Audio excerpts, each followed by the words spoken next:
I think a lot of times you have wounds from your past that still hurt you, and you feel like you need to protect yourself from other people and from love, from relationships. It can feel scary because of, like, what if I get hurt again? Are you dating anyone? Am I dating anybody? Well, I've been able to experience getting to know guys and to date guys, and it's been really beautiful.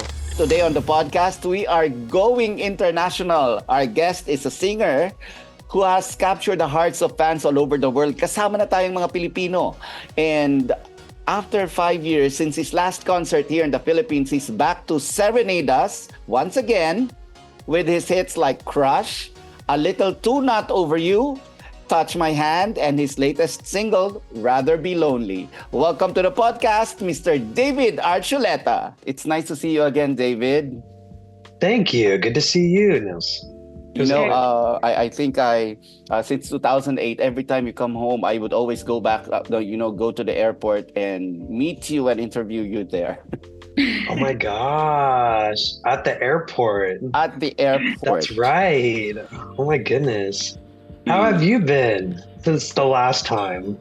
It's been like years now. Yeah, old, I guess. Old, me too. No, you're not. Most Filipinos, if not all Filipinos, know you.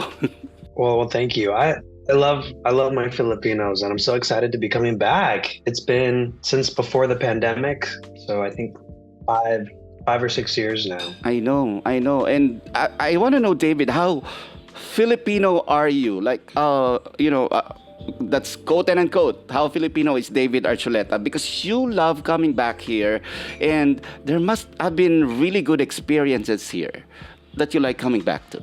Yeah, I think especially after filming Nandito Ako, the mini serie. Yes. Where I was able to become friends. I think I spent 4 to 6 weeks in the Philippines straight, and every day I was there eating the food and spending time with my fellow Pinoys, and I was just like, we have so much in common. Like, I felt like we were kindred spirits, and it really touched my heart, and I was just like, I don't want to leave. I just love everybody here, and I loved my friends that I made there. And and I've kept in touch with some of them every now and then since I've gone back. Like, I haven't talked to her much lately, but Jasmine? Jasmine Curtis Smith and Ana Feleo, and I think those are like the main ones that and some of the people that I worked with on the TV station as well. I've just would check in with, and we would visit and sing karaoke together and things like that. I've had a special bond with the friends I've made in the Philippines. That is right. And do you remember any special favorite Filipino food of yours? Like, do you get that in the US? Yes, I have gone to some Filipino restaurants, and usually I think I have a special love for halo halo. So when I can find a place that sells it, I'm always so excited. I'm like, oh my gosh, halo halo, because when we were in the Philippines, we'd find a place like on the corner, wherever we were, we would look for a place that would sell some good halo halo. And I do love some pancit as well. I do love the sisig. But I look forward to going back and trying some more from the Philippines. That is right. It's great to find restaurants outside of the Philippines, but to go back and have the food would be wonderful. Maybe you wanted to explore other cuisine in the Philippines, like probably Visayan or Mindanaoan cuisine. Ooh, I don't know if I've had that. I'm married to a Mindanaoan chef. I got you. Really? And he's a big fan. So, oh my gosh, we are going to watch your show, and we're going to send you Mindanaoan food. Oh my gosh, I would love that. Thank you. Do you remember any Filipino words? Of course, you've been here and you felt like you were a local, so you probably have learned a lot of Filipino words. Yeah, I mean, there's the one phrase that I always remember from the mini serie when I recorded, which was "Wala naman akong ginagawa masama sa'yo." My pronunciation is probably not as good as it was before, but that's something I always remember when I'm talking to people who speak Tagalog, Mm. that's usually my phrase. I'm like, whoa, this is my one phrase I know. Until now. And what is their reaction? They usually laugh. Mhm. Yeah. And then, of course, like salamat and mahal kita and like those, mabuhay, those are the simple phrases I know, but I'll have to learn some more. We are going to talk about you coming back home in the Philippines on September 14. Okay, and Yes. over the years, we all know that there are a lot of changes in your life and even your musicality. And what are your surprises for the Filipino audience? Gosh. I mean, well, I'm out. I'm out now. So that's pretty different. I wasn't out the last time I went to the Philippines. Mm. I came out when I was 30 years old, so just 3 years ago. And so I think I'm excited to be there because I feel like I'm so much more comfortable with myself compared to before. Before I was always like so scared and like so nervous that people were gonna find the ugly parts of me. And I didn't know what that was, but I was like, there's something inside me that's horrible.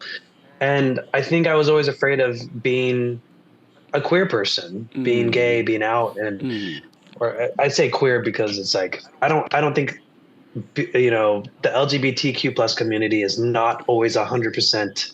You're not just 100% straight, and you're not 100% gay. Like there's spectrum too. So I just like to say queer because I feel like there's some of that in me. But I like guys, and for the most part, and I've found joy just allowing myself to connect with them on a romantic level and see like this thing that I thought was going to be the end of my soul and going to turn me into an evil person.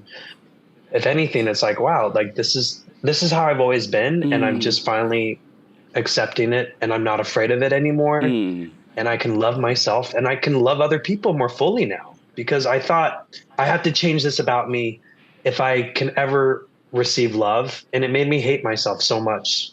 And so to accept the scary thing about me and realize it's a beautiful thing has changed my life, and it's changed my music. It's changed the way I perform.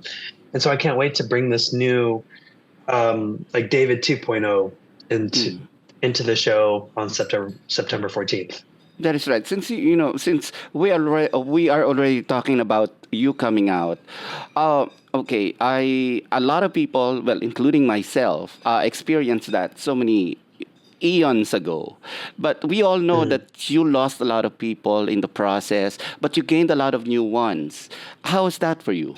It was scary to lose the people that had always been there from my conservative side. I grew up very religious, very Mormon as a Latter-day Saint. And that was my audience. That was a lot of my fans who would come to my shows. So to then come out, and a lot of them still were very supportive.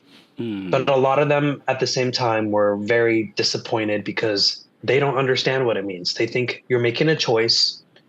They think it's selfish.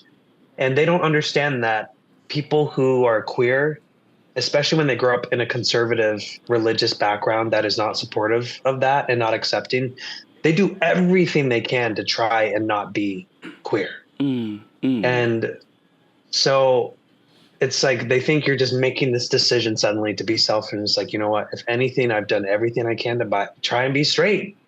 Yeah. And but they still don't understand that. A lot of them did. A lot of them learned. Like my mom learned because she didn't understand it at first.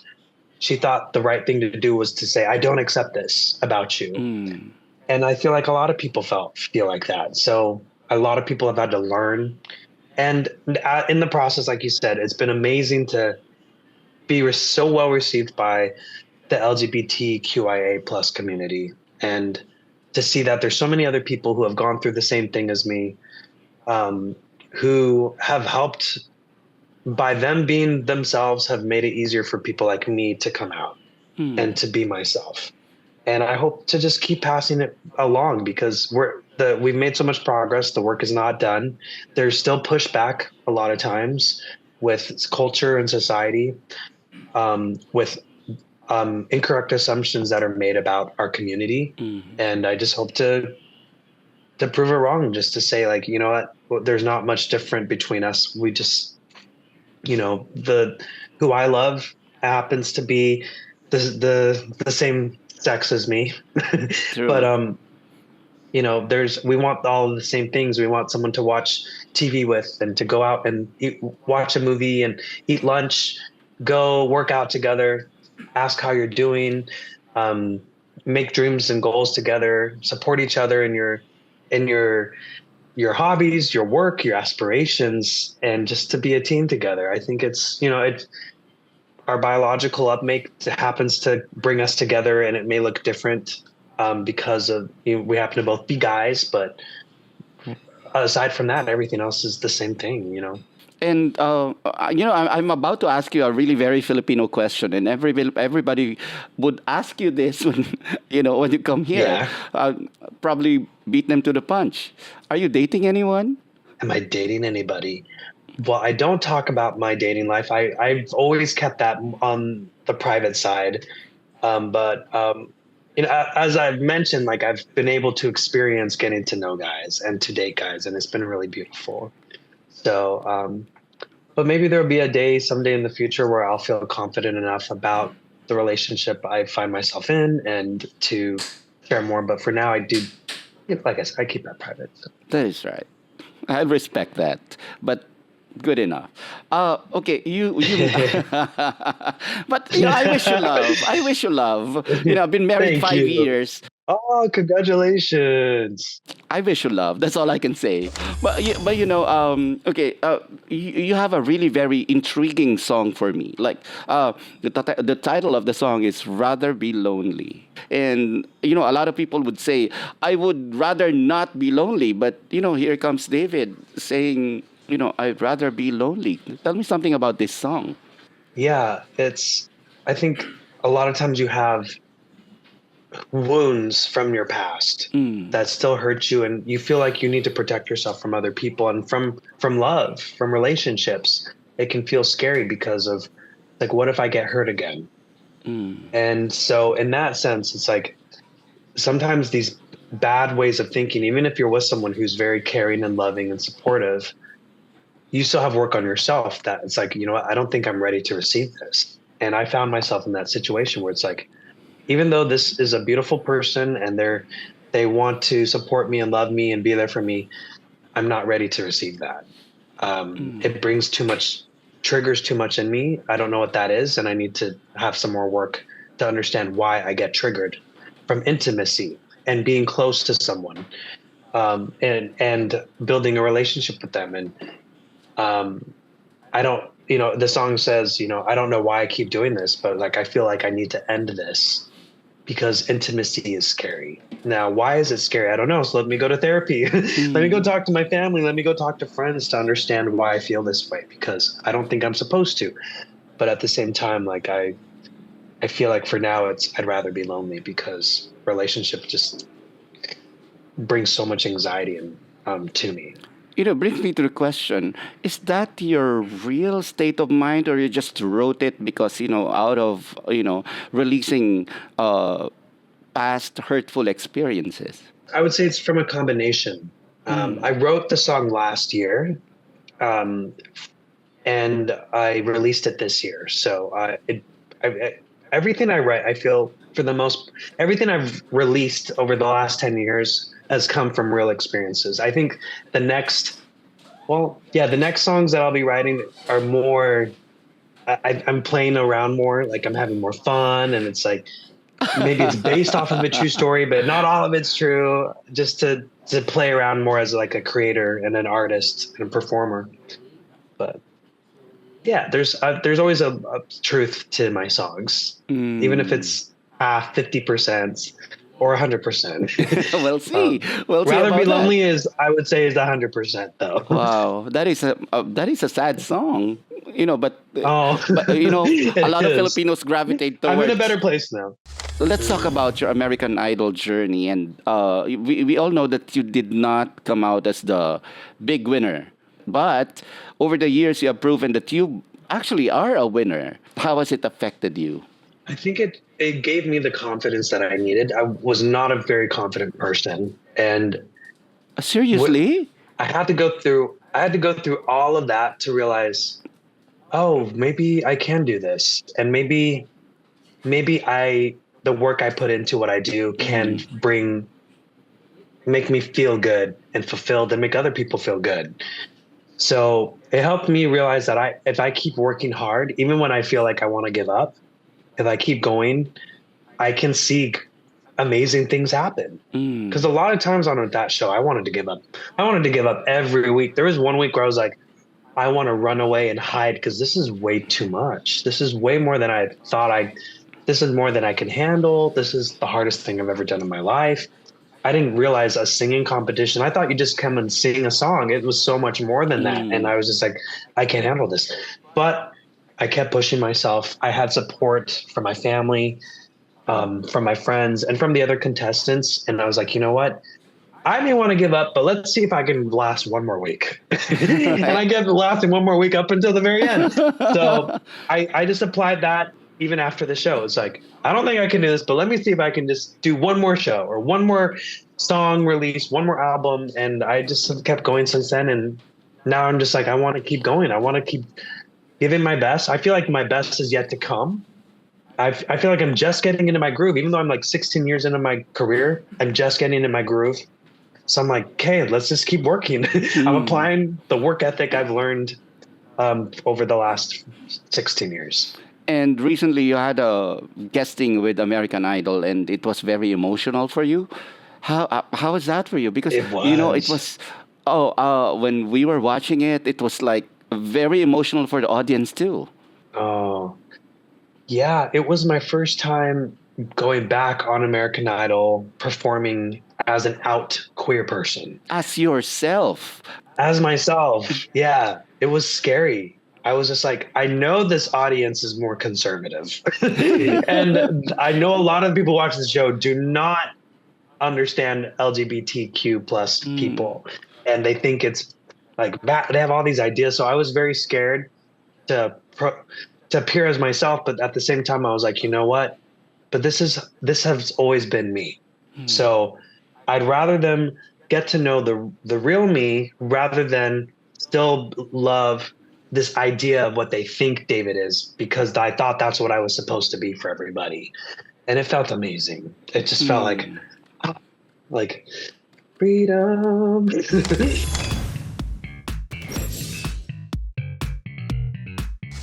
Bravo, bravo. David, I think that's the only time I have, but okay. Traditionally on the podcast, I normally turn the tables around and have my guest ask one question. Don't make it hard. Any question at all that I'll try to answer. Well, give me the short version of how you and your husband met. Like, where did you realize he was the one?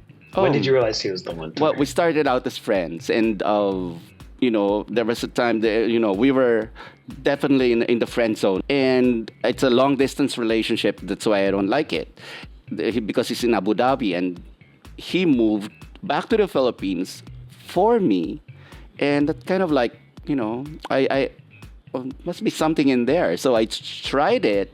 We tried the relationship, and we're together 10 years now.